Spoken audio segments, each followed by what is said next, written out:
สวัสดีครับขอต้อนรับทุกคนนะครับเข้าสู่ช่อง Fighting Fit ชลบุรีนะครับวันนี้นะครับผมก็ได้สั่งของ1ชิ้นนะครับมาจาก Lazada นะครับเป็นอุปกรณ์ที่เกี่ยวข้องกับการทำงานบอนไซนะครับเดี๋ยวเราไปดูกันครับว่าเป็นอะไรครับ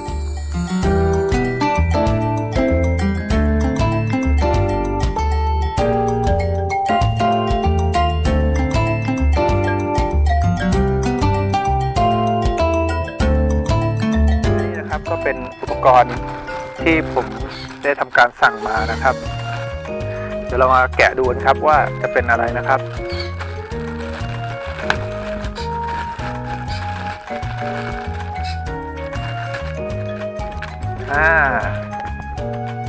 นี่นะครับคือครีมภาษาไทยเขาจะเรียกว่าครีมปากนกแก้วนะครับ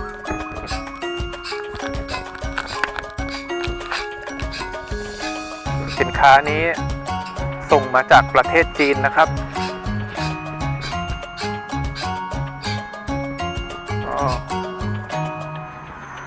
นี่นะครับ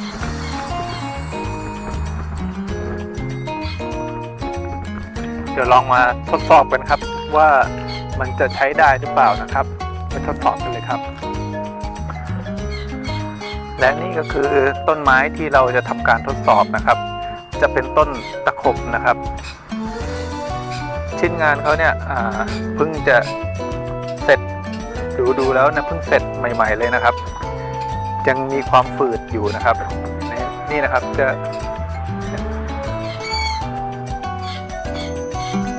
มันจะฝืดมากครับลองทดสอบดูว่าจะคมหรือเปล่านะครับ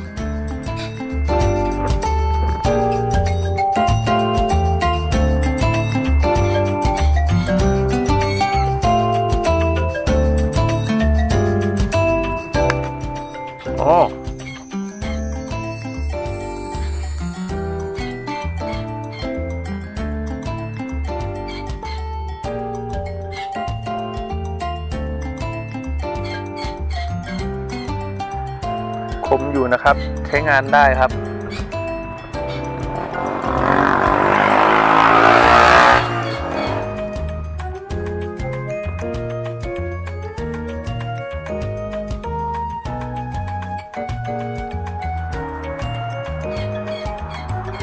แต่ว่าน่าจะต้องทำการรับใหม่นะครับ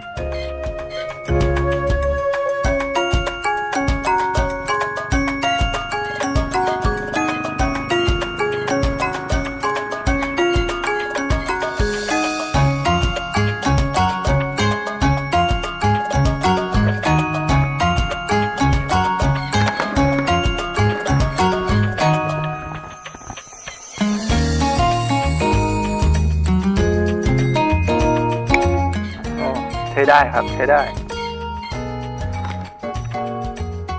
กิ่งใหญ่ๆนี่สงสัยจะตัดได้หรือเปล่าเนี่ยมาดูนะครับว่าจะตัดได้ไหมนะครับจะเกินกำลังเขาหรือเปล่า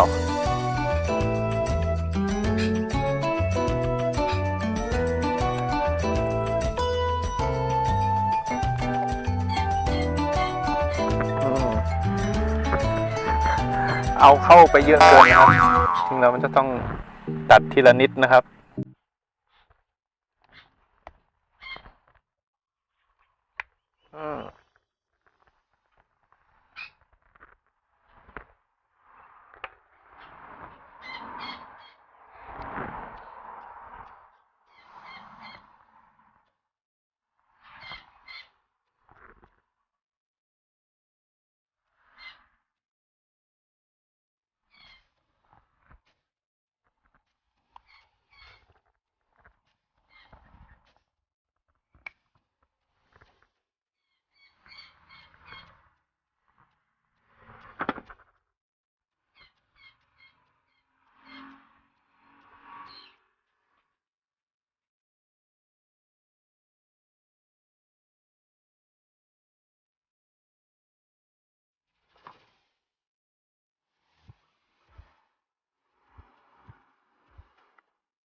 หลังจากการทดสอบนะครับ ปรากฏว่าผลเป็นที่น่าพอใจครับสามารถตัดกิ่งขนาดนี้ได้นะครับ แต่ไม้จะต้องไม่แข็งเกินไปนะครับนี่นะครับสามารถตัดได้อยู่นะครับ อันนี้ถือว่าใช้งานได้จริงนะครับ ถ้าเกิดว่าใครสนใจเนี่ยเดี๋ยวผมจะทิ้งลิงก์นะครับไว้ใต้คลิปนะครับ เดี๋ยวลองมาทดสอบอีกหนึ่งต้นนะครับ อันนี้จะเป็นต้น เพลมหน้านะครับ ที่เราทำการชำไว้นะครับเดี๋ยวลองตัดส่วนที่เราไม่ได้ใช้อยู่แล้วนะครับ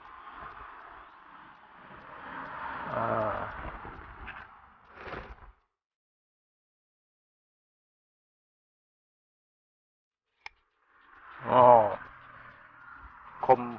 ใช้ได้ครับ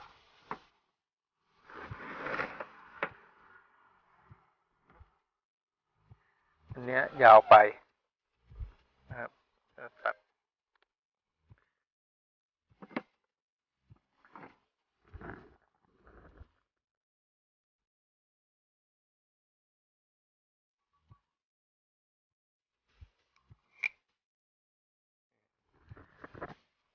ใช้ได้ครับใช้ได้ดีเลยทีเดียวครับ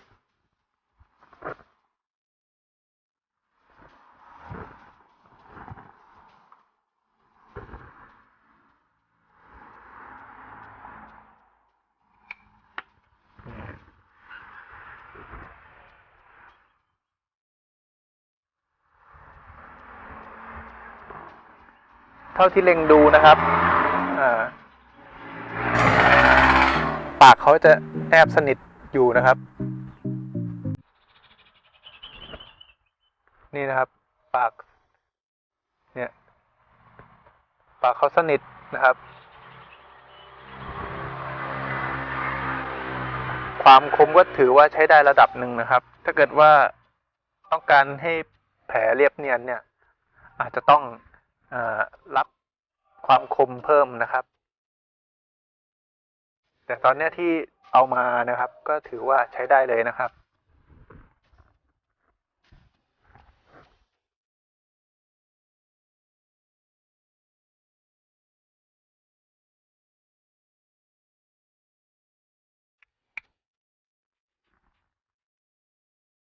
โอเคครับหลังจากที่ทำการทดสอบแล้วเนี่ยผลก็เป็นที่น่าพอใจนะครับคุณภาพนะครับแล้วก็ราคาเนี่ยเหมาะสมกันดีนะครับเพราะว่าราคาสินค้าเนี่ยราคาไม่แพงนะครับราคารวมขนส่งแล้วนะครับจากประเทศจีนนะครับจำนวน383 บาทนะครับเป็นเหล็กค่อนข้างแข็งนะครับแล้วก็สามารถใช้งานได้จริงนะครับถ้าเกิดว่าใครอยากให้คมมากกว่านี้สามารถรับความคมเพิ่มได้นะครับ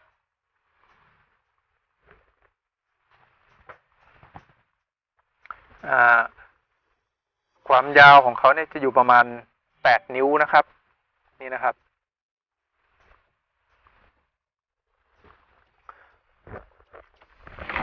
มาพร้อมกับซองนะครับนี่นะครับ